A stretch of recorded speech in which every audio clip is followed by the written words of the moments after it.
Omicron पर आज लोकसभा में चर्चा हो सकती है और सदन में नए वेरिएंट पर सरकार जानकारी दे सकती है। तो दूसरी तरफ ओमाइक्रॉन ने दुनिया के 23 देशों तक अपनी जड़ें जमा ली हैं। WHO ने इसकी पुष्टि कर दी है।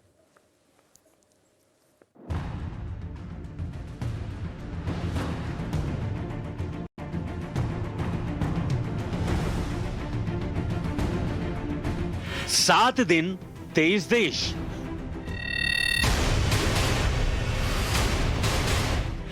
कोरोना के नए वेरिएंट ओमाइक्रॉन की खतरनाक रेस। महामारी के नए वेरिएंट ओमाइक्रॉन की यही रफ्तार देश और दुनिया को डरा रही है। महज 7 दिनों के भीतर इस वेरिएंट ने 23 देशों तक अपनी जड़ें जमा ली हैं।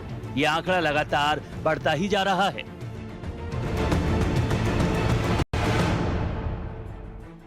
विश्व स्वास्थ्य संगठन यानी WHO ने ओमाइक्रॉन के 23 देशों तक पहुंचने की पुष्टि कर दी है।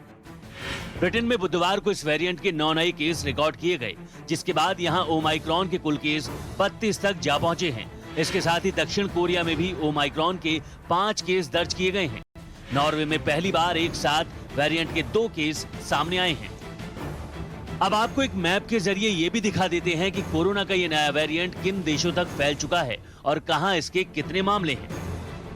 दक्षिण अफ्रीका में 77, ब्रिटेन में 32, बोत्सवाना में 19, नीदरलैंड्स में 16, डेनमार्क में 4, जर्मनी में 1, इजराइल में 4, स्वीडन में 3, ऑस्ट्रिया में 1, सऊदी अरब में 1, कनाडा में 6, बेल्जियम में 1, हांगकांग में 4, पुर्तगाल में 13, इटली में 9, ब्राजील में 2, स्पेन में 2, ऑस्ट्रेलिया में 7, फ्रांस में 1 और चेक रिपब्लिक में वेरिएंट का 1 केस दर्ज किया जा चुका है। ओमाइक्रॉन को लेकर सरकार भी पूरी तरह सतर्क है। एयरपोर्ट पर लगातार विदेश से आने वाले यात्रियों की निगरानी हो रही है। जानकारी के मुताबिक अब तक देश में एट रिस्क वाले देशों से 11 इंटरनेशनल फ्लाइट लैंड की हैं। इनमें से 3,476 लोगों का कोविड टेस्ट कराया गया है, जिनमें से 6 लोग कोरोना पॉजिटिव निकले हैं। 15 दिसंबर से इंटरनेशनल फ्लाइट्स चालू करने के फैसले को भी रद्द कर दिया गया है। अब इन सभी सैंपल्स को जीनोम सीक्वेंसिंग के लिए भेजा जाएगा। जीनोम के जरिए इस बात की पुष्टि हो जाएगी कि ये लोग कोविड के किस वेरिएंट से संक्रमित हैं। वहीं मथुरा के वृंदावन में भी 10 विदेशी कोरोना पॉजिटिव होने की जानकारी सामने आई है, जिनमें से 3 बिना जानकारी दिए निकल चुके हैं। पीएमसी ने मुंबई में आने वाले घरेलू यात्रियों के लिए भी RT-PCR की नेगेटिव रिपोर्ट अनिवार्य कर दी है। मुंबई में रेलवे स्टेशनों पर टिकट के साथ कोविड टेस्ट चेकिंग की भी जांच की जा रही है।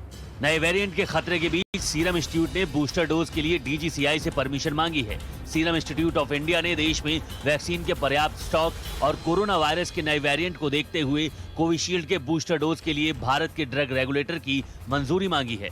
इधर अस्पतालों ने किसी भी हालात से निपटने के लिए अपनी तैयारी तेज कर दी है। हमें अलग से एक वार्ड की व्यवस्था करनी है, तो अभी हमने 40 बेड की सेपरेट व्यवस्था की है और हमने इसके साथ साथ जो आईसीयू है, यदि कोई पेशेंट सिक होता है और उसको आईसीयू की आवश्यकता होती है, अलग से आईसीयू बेड्स भी हमारे पास काफ़ी सारे कोविड के लिए अवेलेबल हैं।